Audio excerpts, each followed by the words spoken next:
Now, from question number 11 onwards, we look at answers to the prescribed novels that are there in your syllabus. If you read the question, it simply states answer any one of the following in around 120 to 150 words. The marking scheme is still the same. 6 marks per question. You can choose which you will prefer to answer among the prescribed 2 questions. First 2 are from one novel, the other 2 are from the second novel. Which are the 2 novels that are prescribed? First being Silas Marner and second being The Invisible Man. The distribution of marks remains the same. Content carries 3, expression carries 3. In expression, they will keep a check on your grammatical accuracy. For content, stick to the events of the novel. Do not provide summary or lengthy explanation of the whole story, because that's not what the question is looking for. When you look at the first question, why was Mrs. Hall happy to have a guest at Coach and Horses Inn? How did the stranger behave at the inn? The question is asking you to reflect back on the events of the Invisible Man's entry in the coach of Mrs. Hall. When we look at the suggested value points, the answer will be divided into 2 parts. Look at the first one. What kind of a woman was Mrs. Hall? Mrs. Hall was a smart businesswoman. For her, money was a priority. She was not too rude to Griffin when he entered Coaches and Horses. She finds him an opportunity good enough to be a minting machine, something that will give her easy money without much hassle. She is a worldly wise woman. Worldly wise obviously focuses on the ability to have materialistic gains. Angry with Griffin for bill dues. This is where she becomes equally pragmatic. She is not happy when he is not able to pay back his dues. She is hospitable with Griffin so that he feels comfortable. She is friendly with villagers, and all these qualities are what describe Mrs. Hall in the whole narrative for us. Now, when I read the second part of the question, it says, how did the stranger behave at the inn? For that, look at Griffin's qualities. His outward appearance and attitude is that of a distant, rude person. This is how we see him entering into the story. He is always dressed in a way that makes him look secretive. This is what makes people suspicious of Griffin in the story. And the character always rendered himself invisible. This is how we know that people at Coaches and Horses were not very supportive of the way Griffin behaved at the outset of the story, and thus suitably answers your question. Make sure you incorporate examples from the narrative. Do not simply write out the whole story, because that is not going to give you a direction to write the answer. Have proper paragraphs while explaining the events, first for Mrs. Hall and second for Griffin. Now, look at the next one. Describe Mr. Marvel's meeting with the mariner at Portstow. What kind of person was the mariner? You are supposed to focus on both. Ensure that these qualities are there in your answer. Look at the first part. In Portstow, Marvel nervously waits on the bench and ends up chatting with an elderly mariner.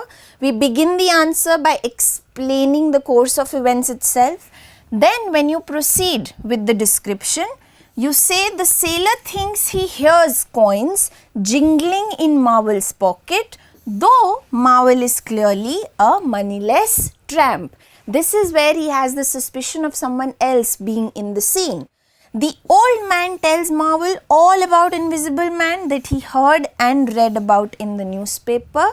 Hence, Marvel gets an opportunity to probably come up with the idea of who really Invisible Man is. That's what you explain in the latter part of the answer. Marvel takes the opportunity to prove what kind of a man he is right before he tells the mariner that he knows the Invisible Man. He looks around just to be sure whether Griffin is present or not. Then Marvel quickly covers his tracks, saying that Invisible Man is just a hoax. This is where Marvel loses the opportunity to tell the truth behind Invisible Man's character. Then he gets out of there quickly because he is aware that Griffin is there, present at the scene. The mariner is annoyed at Marvel for letting him go on about this invisible man, but later he heard stories about bunch of robberies and how people saw money just floating away. This is where the mariner also gets to know that yes, whatever Marvel was hinting at was actually true, that they were partners in crime in order to proceed with the thefts that they had planned. Once you have talked about all these events, give a suitable conclusion to the answer and you have satisfactorily attempted the question. Now, look at the third question. How did Dunstan Cass meet his end? This is from Silas Marner. When you look at the suggested value points, focus on how the ending of the character is pretty ambiguous in the novel. Dunstan Cass is set as a direct contrast to Godfrey. Begin with the contrast.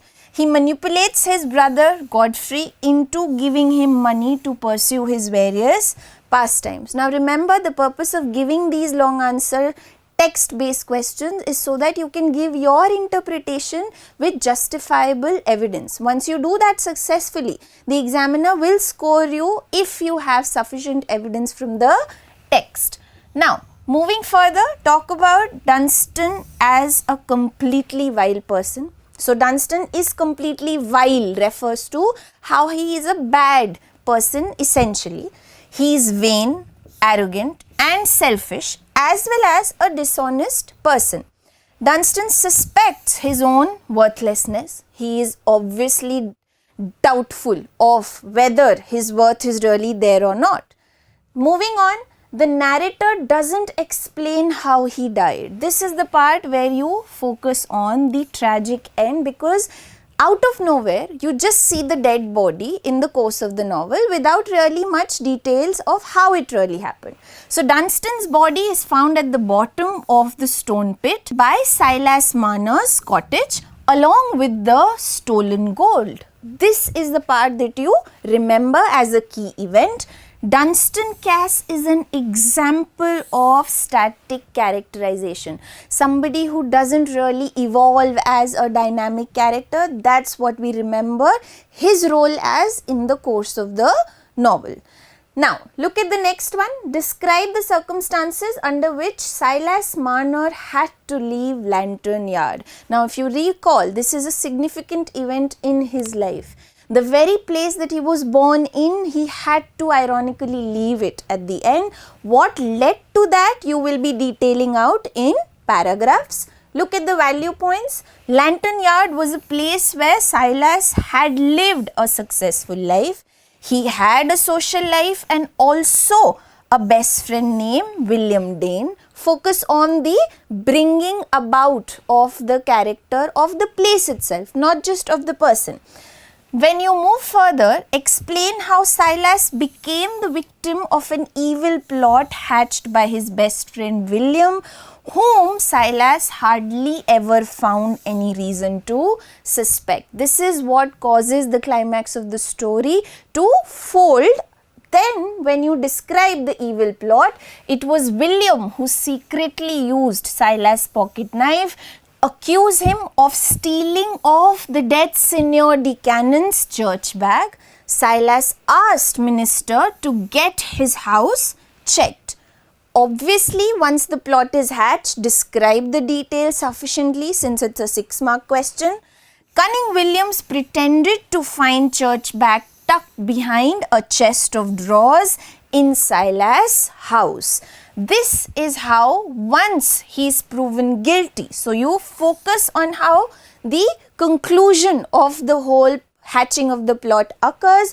Silas was proven guilty and that was the ironical end. So it was ironical that the place where Silas used to be most happy was also the place which he had to leave in unpleasant circumstances. Once I give it a satisfactory, emphatic conclusion, the response becomes clear for the examiner to judge that you have sufficiently read the novel with the prescribed details. I hope the explanation was clear. We'll deal with the other novel question in the next segment.